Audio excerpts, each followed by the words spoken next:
नमस्कार, मैं अंकित शर्मा आपके अपने यूट्यूब चैनल अंकित एजुकेशन में आपका हार्दिक स्वागत करता हूं। तो कैसे हैं आप सब लोग? उम्मीद करता हूं सभी अच्छे होंगे। आप सब लोग अपने घर पर होंगे, सुरक्षित होंगे, अच्छे से पढ़ाई कर रहे होंगे।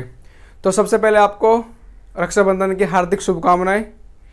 उसके बाद हम बात करेंगे, जैसे कि आप टाइटल देख रहे हैं, आज हमारी ये सेकंड क्लास है। हमने बायोलॉजी चैप्टर शुरू किया था स्केलेटन सिस्टम। ठीक है, स्केलेटन सिस्टम मतलब कंकाल तंत्र हमने शुरू किया था बायोलॉजी साइंस के लिए। तो उसकी आज सेकंड क्लास होने वाली है।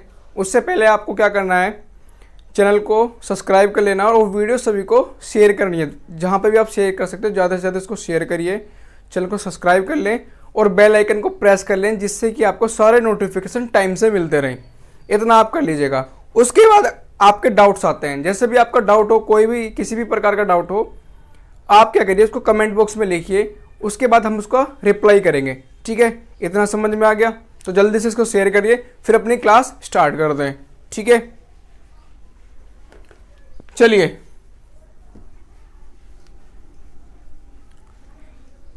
क्या शुरू कर रखा है हमने? Skeletal system.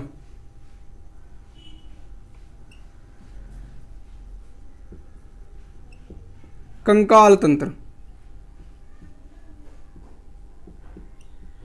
एक हमारी क्लास हो गई थी, ठीक है, कंकाल तंत्र की। ये हमारी आज की सेकंड क्लास है। तो आज हम पढ़ेंगे बेसिकली ईयर बोन्स के बारे में, और भी कुछ पढ़ेंगे। पहले पढ़ते हैं ईयर बोन्स। ईयर बोन्स मतलब कान की अस्थियां, कर्ण अस्थियां बोलते हैं इनको। ठीक है जी। अब देखिए कर्ण अस्थियां को कैसे पढ़ेंगे, एक एक करके इनको बिल्कुल बारीकी से पढ़ते चलेंगे, क्योंकि यहां पर से एक क्वेश्चन 100% बनता है। आपने देखा होगा जितने भी एग्जाम दिए होंगे, एक ने क्वेश्चन कर्ण अस्थि से मिला ही है। कान की सबसे छोटी हड्डी कौन सी है, या हमारे शरीर की जो सबसे छोटी हड्डी पाई जाती है जिसका नाम है स्टेपीज, वो भी कहां पर पाई जाती है? हमारे कान में पाई जाती है। ठीक है, तो कर्ण अस्थियां देखिए, ये जो होते हैं कर्ण पल्लव होते हैं। क्या होते हैं? कर्ण पल्लव। जो आपने देखा होगा इस तरह से जो बने होते हैं, ये होते हैं हमारे कर्ण पल्लव। कर्ण पल्लव। ठीक है, तो ये हमारी हड्डियां नहीं होती है, मांस बेसिकली मसल्स के बने होते हैं, मांस वगैरह के, इनको बोलते हैं कर्ण पल्लव। ठीक है, उसके बाद जो हमारा आपने देखा होगा एक पर्दा चीज होती है, पर्दा। ठीक है, पर्दा जो होता है, हमारे जो कान होते हैं इनके अंदर जो पर्दा होता है, ये किस, इसको क्या बोलते हैं? इसको बोलते हैं टिम्पेनम। पर्दे को क्या बोलेंगे? इसको टिम्पेनम। टिम्पेनम। ठीक है। अच्छा, बेसिकली आपसे दो क्वेश्चन ऐसे पूछ सकता है कि हमारे कर्ण पल्लव, ये इनको क्या बोला जाता है? जो हमारा कान होता है, कर्ण होता है, इसके बाहरी जो शेप बने होते हैं, इसको क्या बोलते हैं? बेसिकली कर्ण पल्लव बोलते हैं। लेकिन जो पर्दा होता है कान के अंदर, उसको बोलते हैं टिम्पेनम। इतना तो आपको समझ में आ गया होगा। चलिए अब इसको 3 पार्ट्स में डिवाइड करते हैं। किसको? अपने कान को 3 पार्ट में डिवाइड करते हैं। ठीक है, हमारा एक कान है और इसको क्या करेंगे? 3 पार्ट्स में करेंगे। कौन से? अभी मैं आपको बताता हूं। एक तो होता है आपका बाह्य कर्ण, मध्य कर्ण और अंतःकर्ण। 3 पार्ट्स में बेसिकली डिवाइड किया। किसको? बाह्य कर्ण, मध्य कर्ण और अंतःकर्ण। ठीक है, लिखते हैं बाह्य कर्ण, मध्य कर्ण और अंतःकर्ण। देखिए बेसिकली 3 है हमारे, बाह्य, मध्य, अंत्य। इन तीनों में अस्थियां पाई जाती हैं। कौन कौन सी? देखिए जो अंतःकर्ण है, जो अंतःकर्ण है, इसमें एक हड्डी पाई जाती है स्टेपीज। क्या नाम है उसका? स्टेपीज। ठीक है, मध्य कर्ण में पाई जाती है इनकस, इनकस अस्थि। ठीक है भैया। और जो बाह्य कर्ण होता है, इसमें बोलते हैं मेलिकस, मेलियस, इनकस, स्टेपीज। 3 हड्डी पाई जाती हैं। ठीक है, इसको बोलते हैं मेलिकस, इनकस, स्टेपीज। या इसको अगर ट्रिक से याद करें, अच्छा ट्रिक से कैसे याद करेंगे कि कान में कितनी अस्थि पाई जाती हैं? 3, मेलिकस, इनकस, स्टेपीज। तो मेलिकस, इनकस और स्टेपीज मिस। ठीक है, अगर हम बाह्य कर्ण से अंतःकर्ण की तरफ को जाते हैं तो मिस, और अंतःकर्ण से बाह्यकर्ण की तरफ को आते हैं तो सिम। ये ट्रिक याद रख लीजिएगा, तीनों आपको याद हो जाएंगे। कौन सी? बाह्यकर्ण, मध्यकर्ण, अंतकर्ण। स्टेपीज, इनकस, आपका मेलिकस। जो स्टेपीज होती है ये हमारी शरीर की सबसे छोटी अस्थि होती है। कितने? लगभग 0.3 mm के आसपास की, 3 mm के आसपास की अस्थि होती है। ठीक है, सबसे छोटी, इसको बोलेंगे सबसे छोटी। ठीक है, जो बाह्यकर्ण की मेलिकस होती है ये आपके हथौड़े के आकार की होती है, इसको बोलते हैं हैमर अस्थि। हैमर अस्थि, आकार हथौड़े जैसा। ठीक है, आपसे पूछा जाए कि हैमर अस्थि किसको बोली जाती है? ठीक है, मेलिकस। हैमर अस्थि पाई कहां जाती है? बाह्यकर्ण में। ठीक है, इसका आकार कैसा होता है? हथौड़े जैसा। ठीक है, इतना समझ में आ गया? लो स्क्रीनशॉट, जल्दी से स्क्रीनशॉट लो, आगे चलते हैं फिर।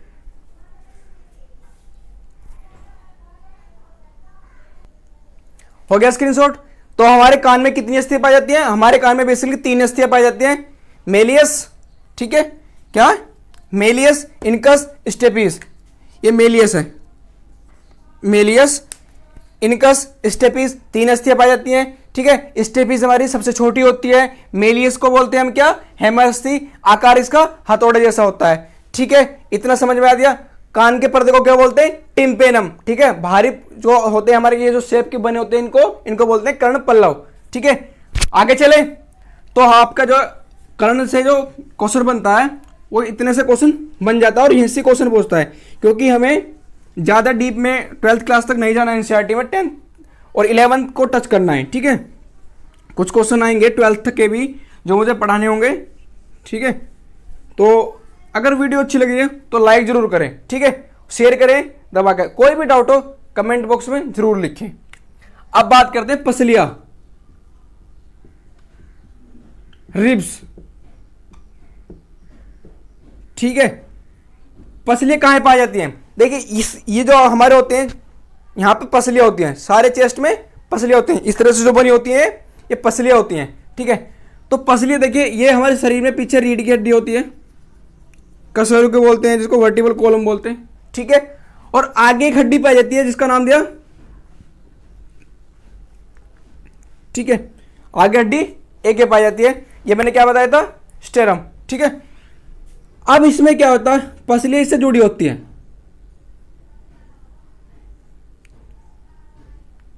स्टर्नम और ये आपका कशेरुकी या कशेरुका। ठीक है, ये पसली आपकी, इस पूरी स्ट्रक्चर को क्या बोला जाता है? इस पूरी स्ट्रक्चर को बोला जाता है पसली पंजर, रिब्स केज। क्या बोलेंगे?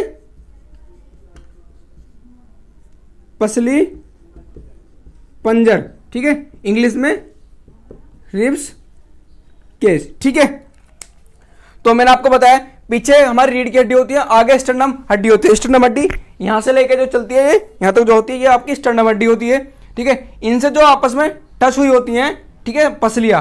और इस पूरी जो आपकी स्ट्रक्चर है, इस पूरे प्रोग्राम को क्या बोला जाता है? पसली पंजर। इतना समझ में आ गया? अब पढ़ेंगे थोड़ा सा पसलियों के बारे में। ठीक है, ये डायग्राम जिसको बनाना है बना लीजिएगा, स्क्रीनशॉट ले सकते हैं आप। ठीक है भैया, चले कोई भी क्वेश्चन एकदम बाहर नहीं जाने दूंगा। एक भी क्वेश्चन आपकी कोई भी एग्जाम में बैठ जाना, सारे क्वेश्चन पुटअप करके आओगे। ठीक है, अब देखते हैं पसली। ठीक है, मैंने जैसे आपको बताया पीछे हमारी इस तरह से रीढ़ की हड्डी होती है। अच्छा, बात करें अगर पसलियों की तो एडल्ट में आपका 26 होती हैं और चाइल्ड में आपका 33 होती हैं। ठीक है भैया, ये आपकी कशेरुकी होगी, रीढ़ की हड्डी होगी पीछे, आपकी आगे फिर होगी स्टर्नम। ठीक है, देखिए ये जो आपके शुरू के 7 पसलियां जुड़ी होती हैं,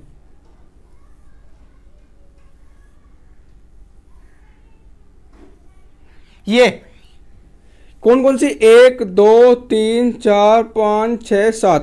ये जो 7 आपकी पसलियां जुड़ी हुई हैं इनको बोला जाता है ट्रू पसलियां, ट्रू रिब्स, या वास्तविक पसलियां, या असली पसलियां। ठीक है भैया।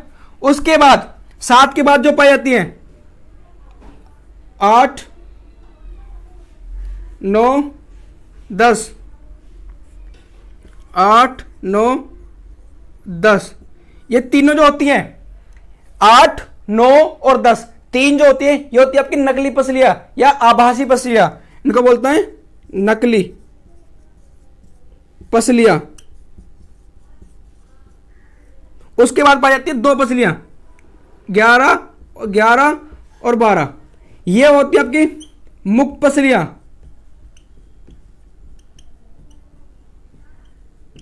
ठीक है भैया।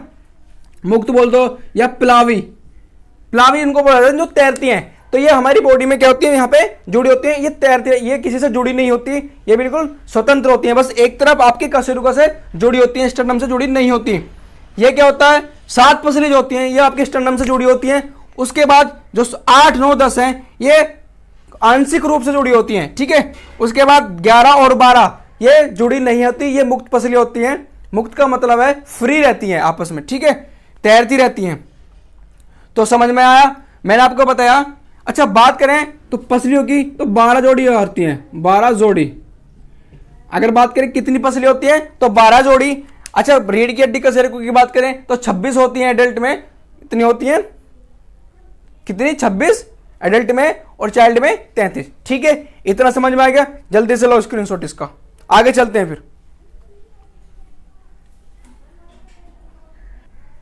चलो हो गया स्क्रीनशॉट, चले आगे चलते हैं। एक क्वेश्चन मैं एग्जाम दे रहा था अभी, एक क्वेश्चन मैंने देखा, काफी अच्छा क्वेश्चन है, मैं आपको बताऊंगा अभी, बहुत इंपॉर्टेंट क्वेश्चन है। इस तरह के क्वेश्चन बनते हैं, वो आप नोट कर लीजिएगा क्वेश्चन को।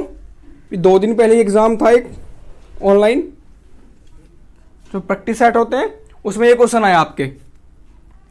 क्या था अभी मैं पढ़ाऊंगा, पहले थोड़ा सा समझा देता हूं। देखिए हमारी जो कपाल होती है, ठीक है, कपाल के साथ जहां से हमारी रीढ़ की हड्डी निकलती है, इस कपाल से यहां एक छेद होता है। ठीक है, इसको बोलते हैं फोरामेन। ठीक है, क्वेश्चन ये आया था कि फोरामेन छिद्र कहां पाया जाता है? कपाल में, पसली, इस तरह से 4 ऑप्शन थे, तो कहां पे? कपाल में। ठीक है, जो फोरामेन छिद्र होता है इसी से निकलती है हमारी कशेरुका। तिरछी हो गई तो ज्यादा घूम गई, इसको बनाएंगे ऐसे, यहां पे ज्यादा आ गई। ठीक है भैया, ये हमारी कशेरुका निकल गई। ये जो छिद्र होता है फोरामेन, इससे हमारी क्या निकलती है? रीढ़ की हड्डी या वर्टिब्रल कॉलम्स निकलती हैं। ठीक है, उसके बाद शुरू की जो 7 अस्थियां होती हैं, शुरू की 7 हड्डियां, ये आपकी कहां पाई जाती हैं? 1 2 3 4 5 6 और 7। जो शुरू की 7 होती हैं ये आपकी गर्दन में पाई जाती हैं, गर्दन में। ठीक है भैया, शुरू की 7 गर्दन में पाई जाती हैं। उसके बाद 12 जो होती हैं, 12 आपके वक्ष भाग में पाई जाती हैं, वक्ष भाग में, छाती भाग में जो होता है ना, ये पीछे वाला, इसके जस्ट बैक में, तो वहां पे वक्ष भाग में 12 पाए जाएंगे। ठीक है, कितनी हो गई? 12 और 7 19 हो गई। उसके बाद जो आपका 5 बचती हैं, 5 आपकी पीठ में पाई जाती हैं। उसके बाद 2 आपकी नीचे पाई जाती हैं। ठीक है, सबसे लास्ट की होती है 26, ये 25। ठीक है, अगर आपसे पूछ लिया जाए कि पुच्छ कशेरुका किसको बोलते हैं? पुच्छ कशेरुका, ये 26 नंबर की है, इसको बोलते हैं पुच्छ कशेरुका। जो बंदर में जो पूंछ निकलती है वो इसी से निकलती है।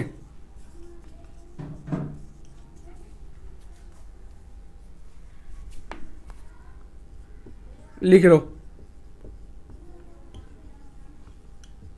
ये जो आपके 25वीं होती है, अच्छा आपसे नाम पूछ सकता है कि लास्ट का नाम क्या है, उससे पहले का जो 25वीं नाम है इसको बोला जाता है सेक्रम। सेक्रम। और पहली वाली का नाम पूछ सकते हैं आपके एटलस। सेकंड वाली का नाम पूछ सकते हैं आपके एक्सिस। जो सर्वाइकल की प्रॉब्लम होती है, आपने देखा होगा कि सर्वाइकल की प्रॉब्लम होती है तो जो गर्दन में जो 7 अस्थियां पाई जाती हैं इन्हीं में आता है सर्वाइकल। इनको बोला जाता है सर्वाइकल। लो जल्दी से स्क्रीनशॉट, कुछ समझ में नहीं आया दोबारा पूछो। कपाल से छिद्र होता है फोरामेन, जहां से हमारी क्या निकलती है, कशेरुकी निकलती है। कशेरुकी की 7 हड्डियां होती है गर्दन में जिनको बोला जाता है सर्वाइकल। उसके बाद 12 होती हैं वक्ष भाग में, 5 होती हैं पीठ में, 2 बिल्कुल नीचे होती है मेखला के पास। 26वीं को बोलते हैं पुच्छ कशेरुका और 25वीं को बोलते हैं सेक्रम। ठीक है, पहली को एटलस, दूसरी को एक्सिस। जल्दी से, और 2-3 क्वेश्चन और बचे रहे, मैं जल्दी से कराऊंगा, जल्दी से इसको नोट करो। हो गया भैया? चलिए, ये क्या, फोरामेन हो गया। अच्छा, फोरामेन का एक नाम और है महारंध्र। इसको क्या बोला जाता है, महारंध्र भी बोला जाता है, महारंध्र। ठीक है भैया, अगर आपसे पूछा जाए कि महारंध्र कहां पाया जाता है तो कपाल में पाया जाता है। फोरामेन कहां पाया जाता है, आपका कपाल में पाया जाता है, गर्दन में सर्वाइकल। ठीक है भैया, 7 हड्डियों को बोलते हैं सर्वाइकल। अच्छा, जो वक्ष भाग है इसको क्या बोल लेंगे, वक्ष भाग। और पीठ को बोलते हैं लंबर, लंबर। ठीक है, इसको बोलते हैं कोडल। 26वीं को, अच्छा अगर 26वीं का एक तो पुच्छ कशेरुका, अगर और नाम पूछ लिया जाए तो कोडल। नोट कर लो भैया, बिल्कुल बहुत अच्छा क्वेश्चन है। जो 26वां जो कशेरुकी होती है उसको क्या नाम देते हैं, कोडल। वैसे पुच्छ कशेरुका भी बोलते हैं। जो सेक्रम होती है 25वीं, इसको एक नाम और दिया गया, क्या, त्रिक कशेरुका। क्या, त्रिक कशेरुकी। लिख लो भैया, त्रिक कशेरुका किसको बोला जाता है। 25वीं आपकी जो होती है रेड, इसमें कितनी होती है देखिए, 7 12 19, 19 और 5 24, 25 और 26 कितनी होती है टोटल होती है 26। 26 के मैंने आपको बता दिए हैं। पहली 7 को सर्वाइकल बोला जाता है और उसके बाद 12 वक्ष भाग को क्या बोला जाता है, थोरम। थोरम, ठीक है ना, थोरम बोला जाता है वक्ष भाग को। और पीठ को बोला जाता है लंबर। ठीक है, तो 5 कशेरुका होते हैं उनको बोलते हैं लंबर। ठीक है, उसके बाद 25वीं को बोलते हैं सेक्रम, सेक्रम को त्रिक कशेरुका भी बोलते हैं। और 26वीं जो होती है वो 26वीं को बोल देता है कोडल या पुच्छ कशेरुका। ठीक है, फोरामेन होता है। अब ये आपका यहां पे सेकंड लेक्चर कंप्लीट होता है। इसके बाद चलेंगे अग्रपाद पश्चपाद के बारे में पढ़ेंगे। कुछ इंपॉर्टेंट और क्वेश्चन है वो सारे करेंगे, जिससे हमने 206 हड्डियों को तोड़ा जोड़ा, फिर उनको पढ़ा आराम से, उनके बारे में जितना भी हो सकता है ज्यादा से ज्यादा जानकारी की। और मैं बताता हूं जो क्वेश्चन आएगा इनसे रिलेटेड आएगा, इनसे बाहर क्वेश्चन नहीं आएगा, ये गारंटी है। आप पढ़िए, एग्जाम दीजिए, ऑनलाइन ऑफलाइन, या जो आयोग के एग्जाम होते हैं, जो आयोग कराता है, जैसे आपका एसएससी हो गया, प्रीवियस ईयर के पेपर उठाकर देख लीजिए, उनके यही सब क्वेश्चन मिलेंगे। ठीक है, इन सब के लिए अगर तुम्हें इनमें अच्छे नंबर लाने हैं तो ये सारा पढ़ना पड़ेगा। बिल्कुल नोट्स बनाइए, पढ़िए। ठीक है, और जो भी डाउट आता है उसको आप कमेंट बॉक्स में जरूर लिखें, जिससे कि पता तो लगे आपके डाउट कहां पे आ रहे हैं, ताकि उनमें थोड़ा सा और इंप्रूवमेंट, थोड़ा सा और अच्छे से कर सके। अगर ट्रिक आपको चाहिए तो वो भी मैं आपको बताता हूं। ठीक है ना, जैसे कान की अस्थियों की ट्रिक मैंने आपको बताई, मिस सिव। मिस मतलब मेलियस, इनकस, स्टेपीज। सबसे छोटी स्टेपीज, मेलियस को बोलते हैं हैमर अस्थि, हथौड़े जैसा आकार। ठीक है ना, उसको हैमर अस्थि इसलिए बोला जाता है कि उसका आकार होता है वो हथौड़े जैसा होता है। ठीक है भैया, हथौड़े जैसा आकार होता है। दूसरा कर्ण पल्लव, कान का पर्दा को क्या बोलते हैं, टिम्पेनम। स्टेपिस की लंबाई 3 mm। ठीक है ना, इस तरह से जो भी क्वेश्चन आपके ज्यादा से ज्यादा बन सकते हैं। फोरामेन, मैंने खुद दिया है फोरामेन का क्वेश्चन कि फोरामेन छिद्र कहां पाया जाता है। ये क्वेश्चन मेरे एग्जाम में आया हुआ है, ऑनलाइन टेस्ट ले रहा था मैं, उस दिन आया फोरामेन छिद्र कहां पाया जाता है। ठीक है, गर्दन में 7 हड्डियां होती हैं, पहली वाली कशेरुका की जो होती है इनको क्या बोला जाता है, सर्वाइकल। इस तरह का जितने भी क्वेश्चन आते हैं मैक्सिमम से मैक्सिमम सारे क्वेश्चन मैं कवर करा दूंगा। बस आपको क्या करना है, चैनल को सब्सक्राइब करना है और वीडियो लाइक करनी है। ठीक है, अगर अच्छी लगे तो, अगर नहीं लगती है तो कोई डाउट नहीं। ठीक है, आप पढ़िए आराम से, अपने टारगेट को अचीव कीजिए। ठीक है, thank you, all the best. और रक्षाबंधन की एक बार और हार्दिक शुभकामनाएं, अच्छे से सेलिब्रेट कीजिए फैमिली के साथ। Thank you, all the best. जय हिंद, जय भारत।